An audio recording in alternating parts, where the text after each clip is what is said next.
Bienvenidos a la Iglesia Cristiana Misión Israel. Tenemos el agrado de presentarte al pastor Mauricio Sierra Salinas con la prédica titulada No hay condenación. Estamos seguros que esta palabra edificará tu vida y será de mucha bendición. Buenos días, Dios los bendiga, bienvenidos. Estamos alegres, felices, yo estoy feliz porque el Espíritu Santo hoy día ha hecho su obra en Misión Israel. ¿Quién ha dicho amén? Amén. Eso es, tenemos una iglesia en este lugar que proclama la venida del Señor cada que nosotros nos ponemos en su Espíritu Santo, amén. Así que hoy es una mañana de gozo, de júbilo, de alegría. Míralo a tu hermano, si tú estás al lado, y dile: sonríe que Cristo te ama, sonríe que Dios te ama. Y bienvenidos a los hermanos que nos acompañan por las redes sociales, por nuestra transmisión en vivo en Facebook. Dios te bendiga. Queremos llegar a tu casa con palabra de Dios también, y queremos que a través de este mensaje de la iglesia todos podamos ser bendecidos esta mañana. ¿Quién ha dicho amén? Amén. Libro de Carta a los Romanos, capítulo 8. El texto de hoy es un poco largo, vamos a tener paciencia para escucharlo, pero hay una parte que quiero que la subrayen de este texto, si son de los que subrayan sus Biblias. O algunos no subrayan, otros remarcan con remarcador, otros hacen un dibujito ahí al lado, pero cada quien tiene su estilo, ¿verdad? Pero ponlo, resáltalo esta mañana, y si no tocas tu Biblia para resaltarla, anótala en el papelito que traemos aparte para que recuerdes lo más importante de esta prédica. Vamos a leer primero y luego les voy a decir cuál es la parte que tienen ustedes que resaltar, ¿ok?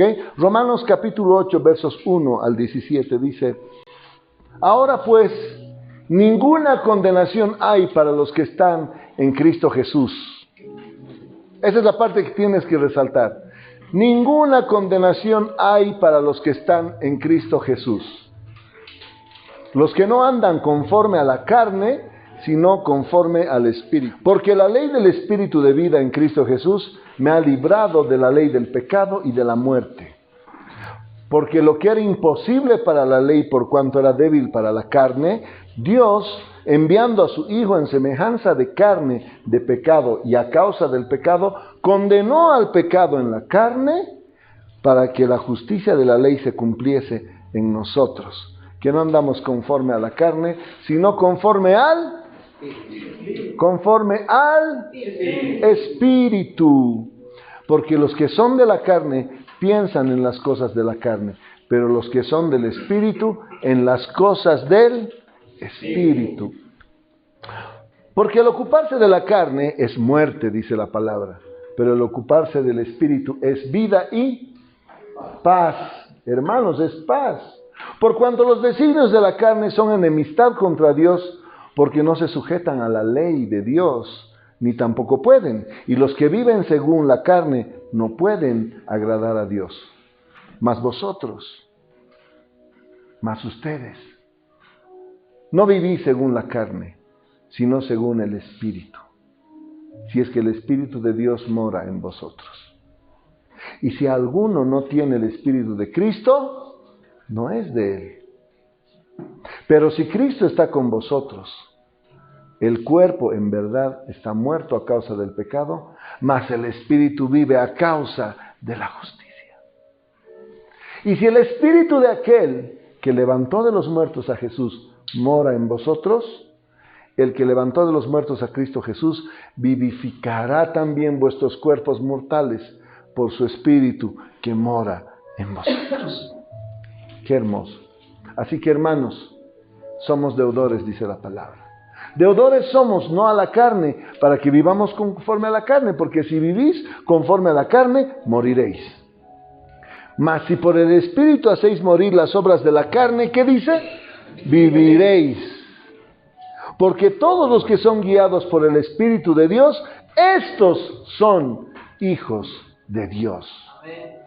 Pues no habéis recibido el espíritu de esclavitud para estar otra vez en temor, sino que habéis recibido el espíritu de adopción por el cual clamamos: Abba, Padre. ¿Qué es Abba, Padre? Es papito, ¿verdad? Amén. El Espíritu mismo da testimonio a nuestro espíritu de que somos hijos ¿de quién? De Dios. Y si hijos, también herederos. Herederos de Dios y coherederos con Cristo, dice la palabra. Amén. Si es que padecemos juntamente con Él, para que juntamente con Él también seamos glorificados. La palabra de Dios merece un fuerte aplauso esta mañana. Saben, amados, yo podría quedarme aquí con esa bendición, porque hemos leído con tanta unción esta palabra, que podríamos quedarnos aquí e irnos satisfechos. Amén. Pero hay más del Señor para nosotros esta mañana. Hay mucho más. Él quiere que te vayas lleno. Amén. Que te vayas tanque full, como se dice, o full tanque, no sé cómo se dice. Hace un par de años, creo, o 2 o 3 años, no me acuerdo bien, nuestro pastor nos habló, recuerdo bien porque su prédica fue la antesala a esta prédica que ahora se las traigo de nuevo en una versión mejorada, una versión, ¿cómo se dice? Sí, actualizada, o como en Matrix, Reloaded, creo que era Matrix, ¿no? Matrix, así algo así mejorado, ¿no? Se los traigo porque era importante, algunos de ustedes no han podido seguramente disfrutar. Teníamos muchos tiempos en la pandemia online, donde estábamos en los servicios, ¿se acuerdan? En una computadora, y no es lo mismo que estar presencialmente. Y por eso les traigo esta palabra, que venía a colación de una prédica que el pastor había tenido, creo que 1 semana o 2 semanas antes, y nos recordó lo que en Juan 8, no sé si te acuerdas, Jesús le hace la siguiente pregunta a la mujer que había sido sorprendida en adulterio, y le dice: ¿dónde están los que te acusaban? ¿Te acuerdas de tu prédica? Ninguno te condenó, dice. Y más adelante le dice: ni yo te condeno, dice Jesús. Ni yo te condeno. Vete y no peques más.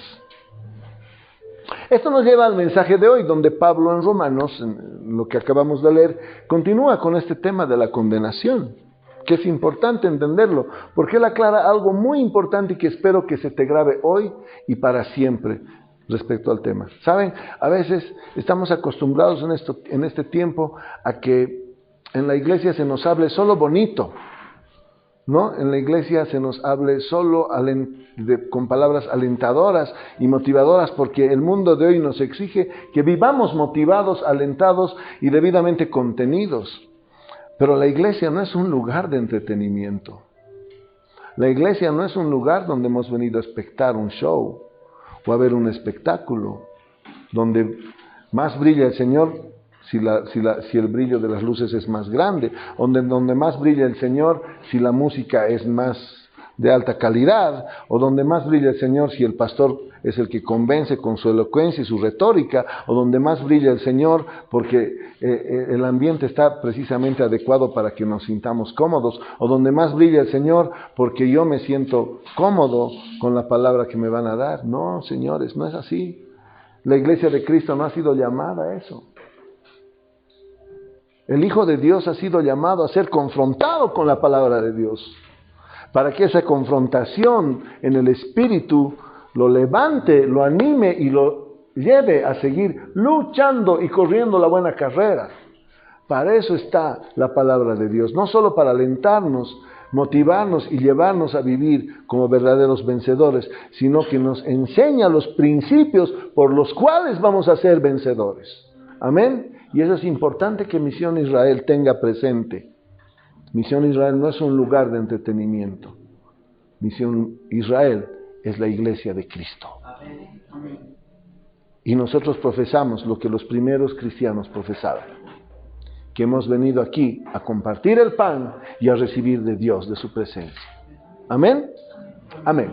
Con eso entonces quiero comenzar con una pregunta. ¿Qué haces si te digo sola y simplemente estas 5 palabras? No hay condenación para ti, Marco. No hay condenación. Lore, no hay condenación para ti. ¿Qué haces?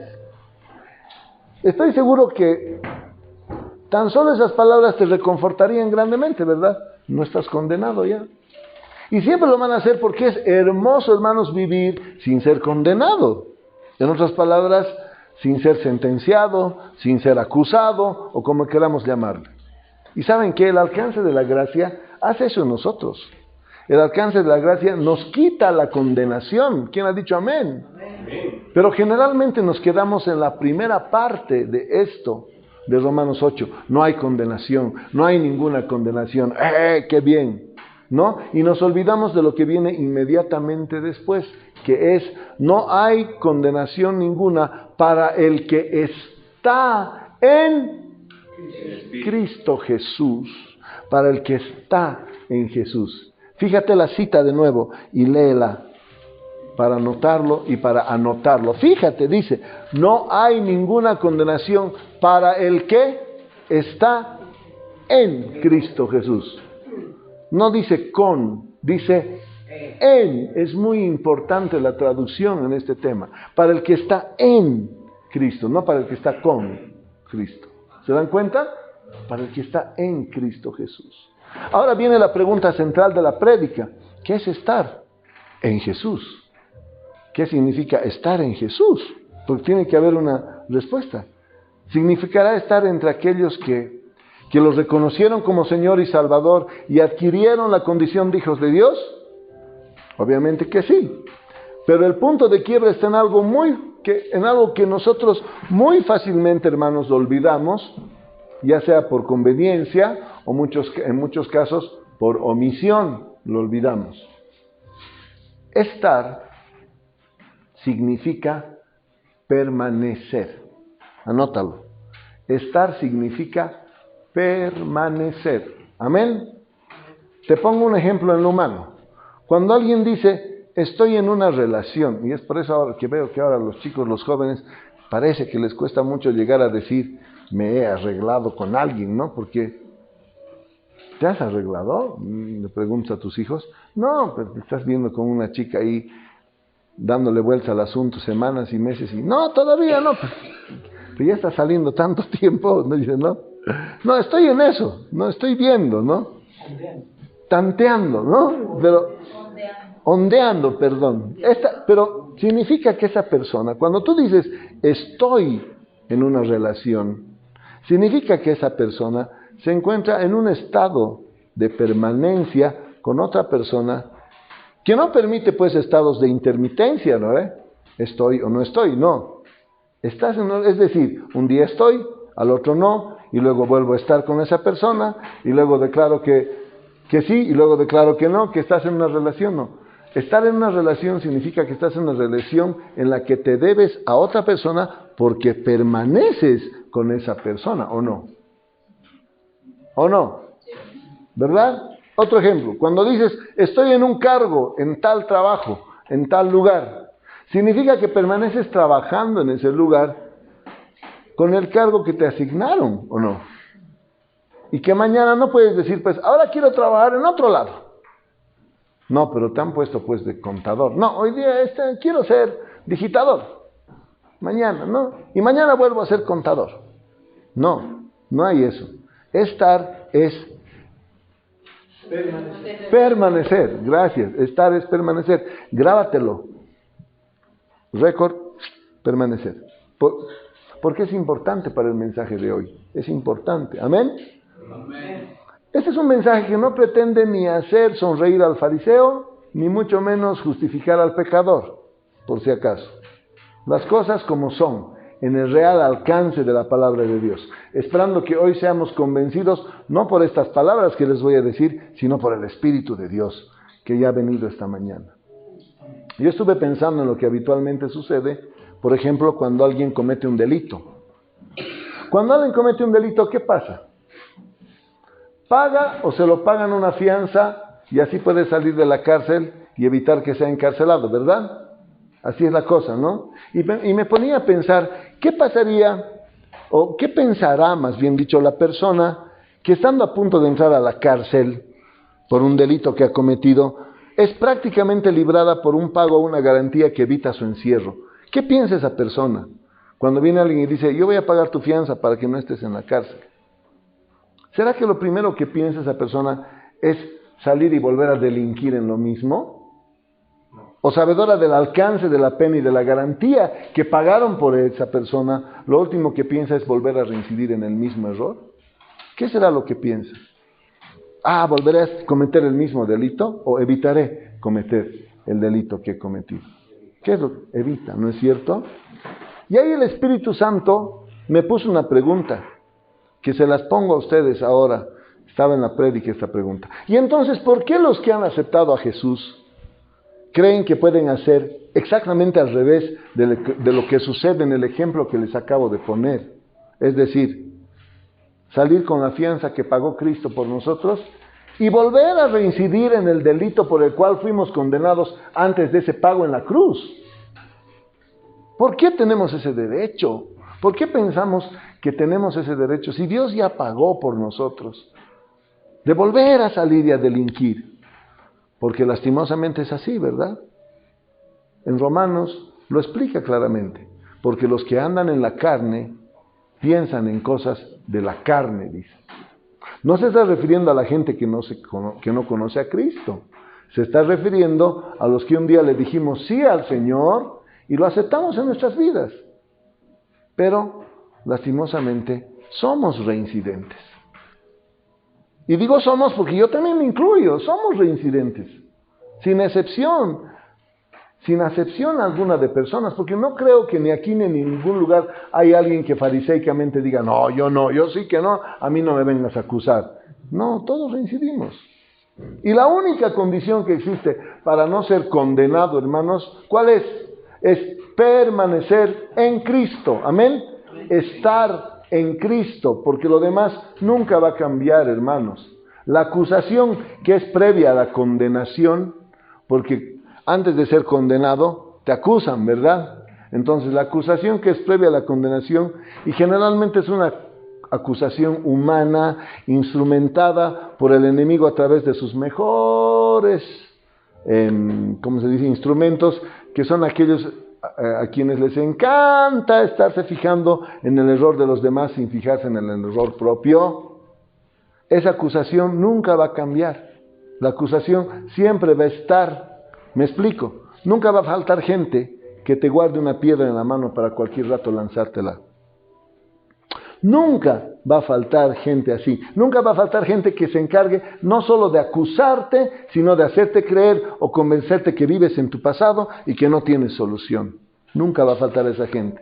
No importándoles si tu presente ha cambiado, o si cambiaste tu forma de vivir, o si cambiaste tu forma de pensar, pero ¿sabes qué marca la diferencia? No es el que tengas detractores o no, no es el que tengas acusadores o no, es el que sepas que si permaneces en Cristo Jesús, no hay condenación si permaneces en Cristo. No hay condenación de ningún tipo para ti. Nadie puede levantar su mano. Por eso me encanta esa parte de Juan 8, donde Jesús le dice a la mujer, ni yo te condeno. ¿Se han dado cuenta de esas palabras de Jesús? Ni yo te condeno. ¿Saben qué significa eso? Me suena como mucho a que, si yo que soy tu Dios no te condena, pues mucho menos Satanás y ningún hombre puede condenarte. Si yo, tu Dios, no te condeno, ¿quiénes son los demás para condenarte? ¿Quiénes se alegran de eso y de saber que Dios no condena? Ahora, en el plano espiritual, es más grave, porque finalmente el tema humano hay un factor primordial que nos dice Pablo en Gálatas 1:10. Vamos a anotar Gálatas 1:10. Gálatas 1:10 dice, pues, ¿busco ahora el favor de los hombres o el favor de Dios? ¿O trato de agradar a los hombres? Pues si todavía agradara a los hombres, no sería siervo de Cristo, dice. Si yo quisiera agradar a los hombres. Es decir, mientras tus frutos hablen de tu relación y de tu permanencia en Cristo, que hablen lo que quieran o no. Si tus frutos están hablando otra cosa, que la gente hable lo que quiera. Si tus frutos salen a la luz como victoria y bendición de lo que estás haciendo, que la gente hable lo que le dé la gana. Si tu relación con Dios es la correcta, que hablen lo que quieran. Es condenación que cae al tacho, acusación que no tiene sentido, ¿o no? ¿Quién ha dicho amén? Amén. Que hablen lo que quieran. ¿Por qué? Porque tu justo juez conoce tu corazón, hermanos. Conoce tu corazón, conoce tus intenciones, conoce tu regreso al Padre. Y esas intenciones de corazón se manifestarán en el Espíritu a través de frutos. Frutos que no solamente se remiten a milagros, se remiten a prodigios, a hechos sobrenaturales, sino a una vida que está mostrando a gritos que es más fuerte el que está en ti que el que está en el mundo. A gritos, es más fuerte el que está en mí que el que está en el mundo, tan solo porque decidiste permanecer en Jesús. Amén. Solo por eso. Pero les decía, en el plano espiritual es un poco más complejo el tema, porque la palabra de Dios nos habla de un factor primordial. El verso 6 nos dice que ocuparse de la carne es muerte. ¿No es cierto? Y el verso 13 nos dice que si vivimos conforme a la carne, vamos a morir. Dice la palabra, moriremos. Y eso debería, hermanos, preocuparnos mucho. Debería preocuparnos más que el pensar lo que pueden decir los demás de mi relación con Dios. Más de lo que pueden juzgarme o juzgar al punto de pensar que la gente que no tengo relación. Debería preocuparnos el no morir en vida y deambular como muertos, alejados de la gracia de Dios. De esa gracia que Dios ofrece sin condición alguna. Eso debería preocuparnos más. Estar andando por esta vida como muertos, cuando no lo somos, cuando somos revividos y vivificados por Cristo Jesús. Eso debería afligirnos más que el pensar qué piensan de nosotros o cuánto nos acusan los demás. Amén. Esa convicción debería estar en nosotros. Y eso simplemente porque la muerte de la que habla la Biblia significa una vida lejos de Dios. Una vida alejada de Dios. Entregada a nuestra voluntad, entregada a nuestros deseos, a nuestras conveniencias que al final nos van a llevar a un destino totalmente distinto al que Dios trazó para nosotros, con la consecuente paga de aquellas malas decisiones que tomemos hoy en la juventud, mañana en la adultez o en cualquier etapa de nuestra vida. Decisiones mal tomadas nos van a llevar a malas consecuencias. Amén, es así. Y esa clase de vida, si buscamos una comparación, equivale a vivir como viven aquellos seres de ficción llamados zombies, ¿no es cierto? Zombies. Yo uso mucho el término para decirles a los chicos de la música eso. Cuando estamos aquí adelante, no seamos zombies, les digo, ¿no? Porque el zombie, ¿qué hace? Deambula nomás, ¿no? No se mueve. Está ahí nomás, piecito, quietito, ¿no ve? O camina apenas, arrastrándose, haciendo un babeo así como Walking Dead, ¿se acuerdan? ¿Han visto esa serie? ¿No es cierto? Es comparado a eso, ¿no? Que tantas series que hoy en día los muestran a los zombies que son de ficción, son seres en la ficción muertos en vida que solo deambulan buscando satisfacer su deseo de ¿qué? De comerse a los humanos, ¿no? En la serie de comerse a más humanos y de paso contagiarlos. Y esa es una vida lejos de Dios. Y en eso se puede convertir un creyente si no permanece en Cristo. En un zombi que vive solo para satisfacer los deseos de su carne. Sería mejor que no lo hubieras conocido. Para que, habiéndolo conocido después, vayas a una condición de zombi que solo busca comer carne, habiéndolo conocido. Qué triste, ¿verdad? Pero si eres de los que permanecen en Cristo Jesús, nunca habrá condenación para ti. ¿Quién ha dicho amén? Recuerdo una vez, hace muchos años atrás, un encuentro muy casual que tuve con también algunos amigos que eran creyentes. Y nos pusimos de diferentes iglesias, ¿no? Unos de uno, otros de otro. ¿Para qué voy a mencionarles qué iglesias? Lo importante es que estábamos reunidos entre cristianos, compartiendo un poco, ¿no? Y estos hermanos que se congregaban en distintas iglesias empiezan a compartir y justo hablamos de este tema de la condenación en algún momento. Ese encuentro lo tengo muy grabado y por eso vino esta prédica. Y uno de ellos lanzó una pregunta muy interesante que se me quedó grabada. Él nos decía, ¿qué es lo más importante en la vida espiritual? ¿Qué es lo más importante en la vida espiritual? Y hubiera muchas respuestas.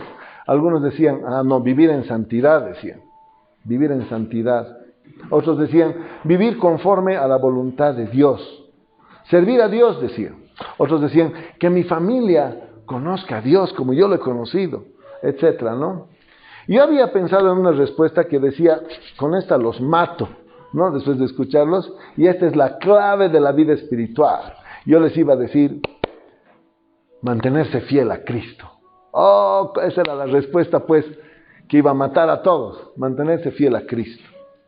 Y de repente, antes de la mía, vino una respuesta de alguien que me llamó la atención tanto, que me impactó tanto, que ahí encontré mi verdadera respuesta.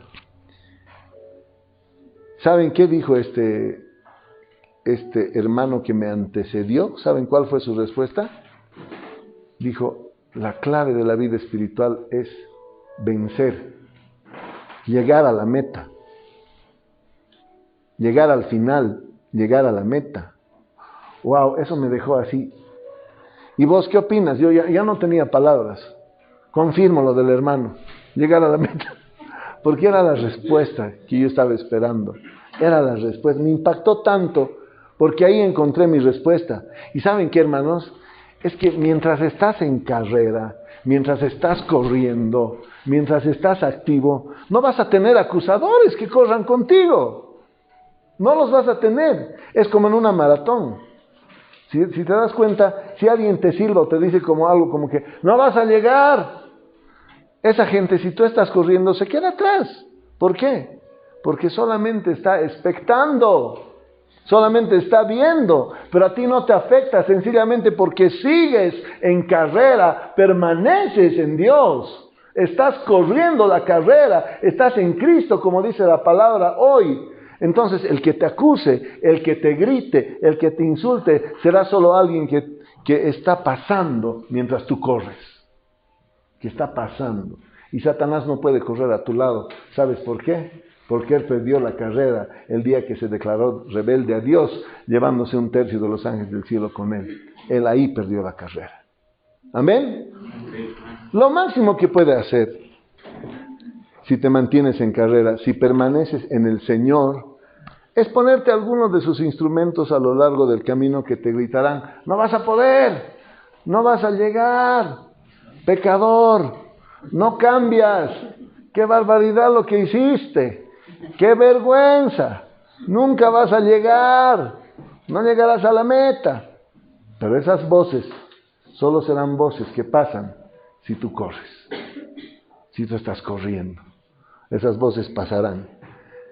Si te detienes, si el cansancio te vence, si el pecado te jala hacia atrás, si la culpa te frena, si el letargo empieza a invadir tus fuerzas, si comienzas a frenar la carrera, las voces de condenación van a ser cada vez más claras, más audibles, los rostros de los que te acusan serán más visibles y distinguibles, pero si corres y permaneces en Cristo, corriendo, no importa si tropiezas, te levantas y sigues. Si lo haces, hay promesa para el que se mantenga. No habrá condenación, sino que también habrá recompensa. Amén. Habrá un galardón para el que llega. Amén. Escucha estas dos promesas que son para ti y gózate en ellas. Apocalipsis 3:21, anótalo. Apocalipsis 3:21. Ya vamos a terminar. Dice, Apocalipsis 3:21 dice, al que venciere le daré que se siente conmigo en mi trono. Así como yo he vencido y me he sentado con mi Padre en su trono, dice Dios. Eso promete el Señor al que venciere, al que llegare a la meta. ¿Quiénes quieren llegar a la meta? ¿Quiénes quieren llegar a la meta? Apocalipsis capítulo 2 verso 10 dice, no temas en nada lo que vas a padecer. He aquí, el diablo echará a alguno de ustedes en la cárcel para que sean probados y tendrán tribulación por 10 días. Sé fiel hasta la muerte y yo te daré la corona de la vida, dice el Señor. Permanece en Él.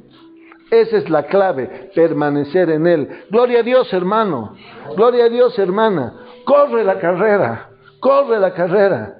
Mantente fiel hasta la muerte, hasta que el Señor nos llame. Amén. Mantente fiel. Ser fiel es permanecer entregado a alguien.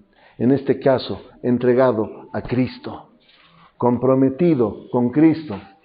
Corre la carrera, misión. No te detengas, ni por lo que digan, ni por lo que hagan en contra tuya. No te detengas.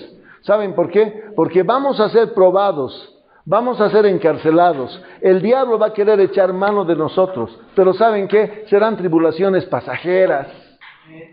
De 10 días, dice simbólicamente la palabra, para hacernos entender que va a ser temporal, pero luego vendrá la corona de la vida. Vendrá Él a sentarnos en su trono con Él. Él te va a poner en sus faldas mientras está en el trono. Esa es la promesa de Dios. Amén.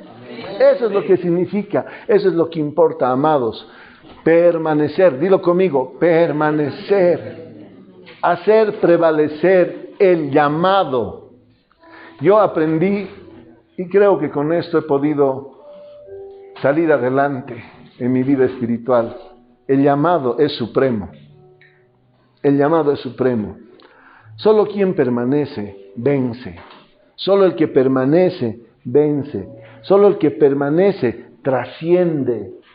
Lo que más encontrarás en esta vida, ¿saben qué es? Espectadores. Lo que más vas a encontrar en esta vida espiritual son jueces. Jueces con su toga y todo para juzgar. De adentro y de afuera de la iglesia, es lo que más vas a encontrar. Apostados a los lados de tu pista de carrera. Siempre vas a encontrar eso. Pero no hagas caso a esas voces. Dios te dice, ni yo te condeno. Vete y no peques más, dice el Señor. Sigue corriendo. Adelante, hijo. Tú puedes, dice el Señor. Ven a mi encuentro. Llega a la meta. Eso dice el Señor. Amén. ¿Tropezaste? Hermana, ¿tropezaste? Hermano, ¿tropezaste? Yo también tropecé. Yo también tropiezo.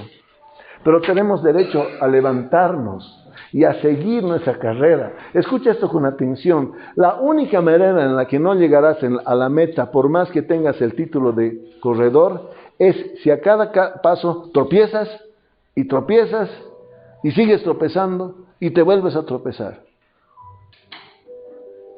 Si reincides, las muchas caídas provocan cansancio, provocan agotamiento, heridas que cada vez se hacen más grandes.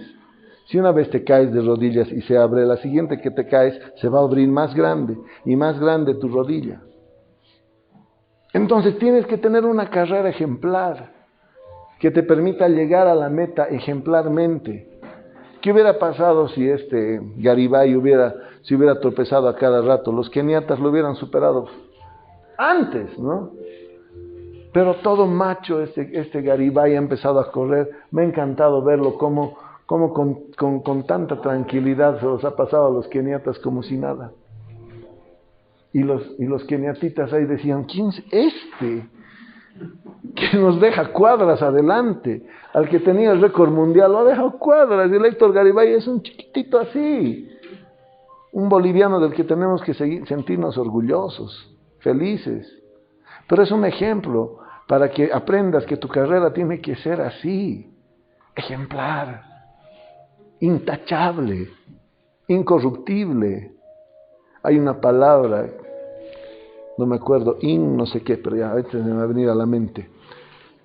Irreprochable creo que es, ¿no? No me acuerdo. Tienes que hacerte irreprensible. Tu carrera tiene que ser irreprensible. Algún rato puede que tropieces. A Garibay se le cayó la agüita, ¿no? Se le cayó el agua en la carrera. Pero él siguió adelante. Siguió adelante. Algún rato se te va a caer el agua. Algún rato vas a tropezar. Pero tienes que seguir pretendiendo que tu carrera sea intachable para llegar y tener la de oro. Amén. ¿Quiénes quieren la de oro? Amén. Que digan amén. Dios está esperando en la meta. Amén. Gracias, Señor. Tenemos derecho a levantarnos y a seguir. Amén. Cuando era niño yo me caía comúnmente de la bicicleta o jugando al fútbol, y siempre, mi mamá está aquí, siempre volvía con mis rodillas reventadas. Siempre, ¿no, mami? Siempre. Mis rodillas eran 2 costras andando, toda la vida. Toda la vida, ¿no? Y unas costras de este tamaño encima. No sé por qué antes nos hacíamos costras así. Ahora se hacen costras así grandes, creo que no, ¿no? Ya no. Antes nos hacíamos unas costras de este tamaño, así, en las rodillas. ¿Se acuerdan? ¿No ve? Ya no. Es que el celular no provoca costras. No, yo me hacía tiras las rodillas, siempre se me abrían las rodillas, siempre.